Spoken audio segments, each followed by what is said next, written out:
Boas-vindas à primeira aula de módulos essenciais.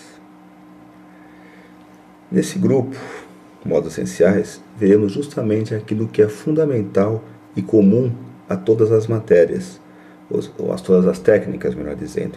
Independente se você estiver aqui cursando terapia floral, ou odopuntura, ou fitoterapia, ou terapia dos números, ou psicoterapia, etc, etc.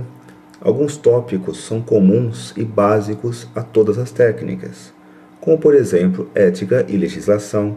Independente da técnica que você utilize, realmente esse vai ser um ponto em comum entre todos nós terapeutas holísticos. A questão também das normas técnicas setoriais voluntárias da terapia holística. Nome comprido, né? Cansa até de falar, mas na verdade a proposta é muito bonita.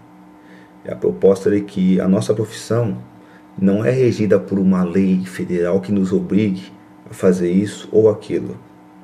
A nossa profissão ela é de livre exercício, ou seja, qualquer pessoa, sendo ou não filiado à nossa organização, pode exercer a profissão. Do ponto de vista legal, bastaria que ela se registre como autônoma ou como empresa junto aos órgãos competentes, pague seus impostos e estaria tudo ok, né? Tá certo que a nossa consciência nos cobra para que nós trabalhemos de uma forma muito mais profunda do que simplesmente cumprindo esses critérios básicos da legislação. Nós queremos trabalhar da melhor forma possível, queremos trabalhar de uma forma tecnicamente correta e eticamente adequada aos nossos tempos e, claro, à legislação do país em que vivemos, que é no Brasil. Para isso surgiram as normas técnicas setoriais voluntárias. Elas são voluntárias porque elas não são impostas por lei. Elas são de adesão voluntária.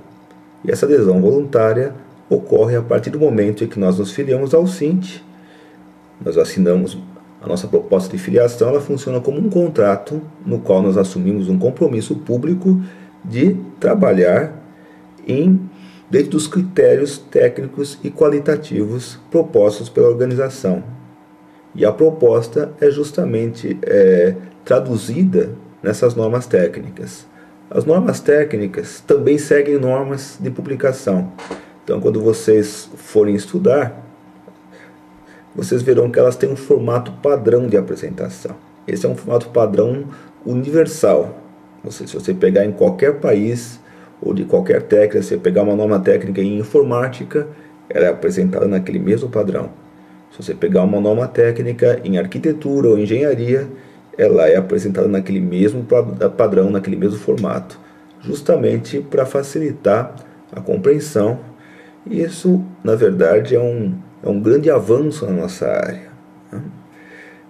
Porque dentre as propostas que ainda muitos de nós têm em mente, tipo aquela coisa de vamos criar uma lei que resolva tudo isso, que vocês vão ver no decorrer do curso, que apesar de muito tentador, é uma proposta inviável, impraticável, por vários fatores, né, desde fatores políticos até fatores da própria legislação brasileira, que mudou muito a partir de 1988, com a promulgação da nova Constituição. Simplesmente não se cria mais uma lei em cima de uma profissão, né? Então tudo isso que rola por aí, na verdade, hoje em dia com a experiência que nós temos aqui no sindicato de 15 anos defendendo a profissão, nós sabemos que todas essas propostas mirabolantes que existem por aí é muito mais um recurso político, uma bandeira talvez de união, isso pensando pelo lado bom, né? E pensando pelo lado ruim, muitas vezes esses projetos de lei estão divulgados que jamais vão se transformar em lei, muitas vezes são formas de arrecadar simpatias, votos e até mesmo dinheiro, né? Pessoas que criam caravanas, fazem cursos de adaptação à nova lei que vai surgir, que não surge nunca, né? Há vagas em prefeituras que nunca vão surgir. Quer dizer, nós vamos ver aqui tanto o lado positivo quanto o lado negativo. De um modo geral, os cursos, as palestras, elas enfatizam muito o lado positivo do nosso trabalho.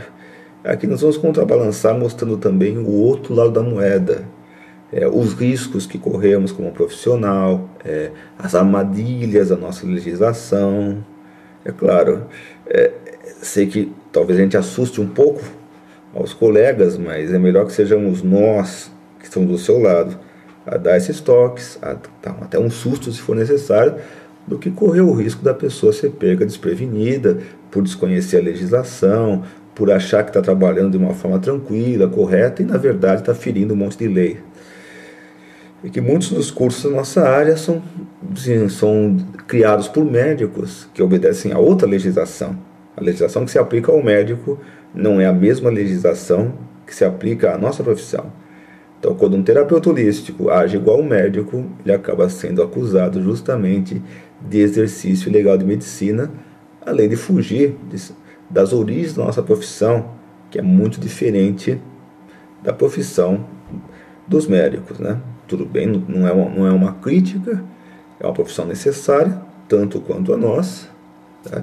Então, na verdade, é só mostrando que existem grandes diferenças entre uma e outra, e que convém, tanto do ponto de vista legal, quanto do ponto de vista mercadológico, ou seja, do marketing, da conquista do cliente, nós mantemos essa diferenciação cada vez maior. E é isso que nós vamos ver nos primeiros textos que vamos estudar aqui em módulos essenciais. Repare que um dos textos dá uma certa cutucada para nos ajudar a pensar, afinal de contas, o que é a nossa profissão. Ela é uma ciência ou ela é uma arte? E verão que quando vocês lerem o texto, verão que não é uma crítica nem a um nem a outro. Tanto a ciência quanto a arte são importantes. Mas vamos pensar direito, o texto vai nos ajudar a refletir e a perceber que a nossa profissão ela é muito mais uma arte. E uma arte muito bonita, maravilhosa, que nós gostamos de exercer. Já um outro texto faz justamente um paralelo entre a história da nossa profissão e a história da medicina, mostrando que até tiveram uma origem comum, mas depois houve uma separação. Essa separação é um fato, né? E nós temos que perceber, temos que conhecer a história da nossa profissão. Esse texto procura resgatar o orgulho de ser um terapeuta holístico, o orgulho de pertencer a essa profissão, que nós adotamos de livre e espontânea vontade, porque é a nossa vocação. E é importante que nós conheçamos muito mais da origem. Tá certo que dizem que a história ela é escrita pelos vencedores, né? Então as versões nem sempre batem com a realidade. Então muito do que se fala na nossa área foi escrita, digamos assim, pela área médica e não por nós, né? Então chegou a hora e a vez, lógico, e liderados pelo sindicato, de nós escrevermos a nossa história verdadeira, né? A origem da nossa profissão, que começou com xamãs, que começou com sacerdotes, começou muito ligado com a ideia do divino, de uma missão superior, e que hoje em dia, por questões, não digo nem evolutivas, mas uma questão de mudança da sociedade, transformou-se numa profissão que está independente da parte religiosa, apesar de, claro, sendo holístico, a religiosidade faz parte do nosso trabalho, mas não a religião em si. Para isso já existem, né? Padres, pastores, rabinos. A nossa função como terapeuta holístico é proporcionar aos nossos clientes aquilo que ele não vai encontrar, nem no consultório médico, ou que já não encontra, digamos, na própria igreja, porque são propostas diferenciadas, né?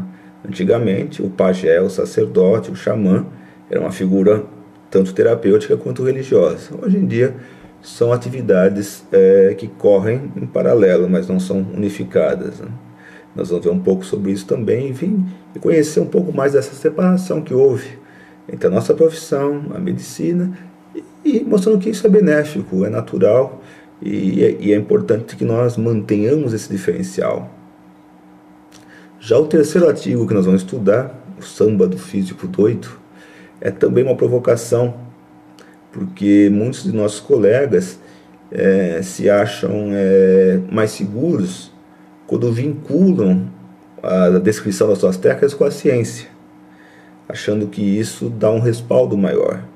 Mas na verdade, até retomando outro texto, nossa profissão como arte, ela não dá para ser escrita pela ciência, ao menos não do jeito que ela realmente ocorre. E esse texto vai mostrar, não foi escrito por nós, esse texto foi uma reportagem escrita a várias mãos, vários cientistas, que vai ajudar um pouco a desiludir alguns de nós, a desapegar essa ideia de pedir o beijamão, pedir a aval da ciência, onde a ciência não está preparada para responder. Certo? E aí isso não é nenhum demérito. O fato da ciência não conseguir explicar o que nós conseguimos obter no nosso trabalho não quer dizer que seja menos verdade ou mais verdade, é apenas que está fora do alcance desse recurso que é a ciência.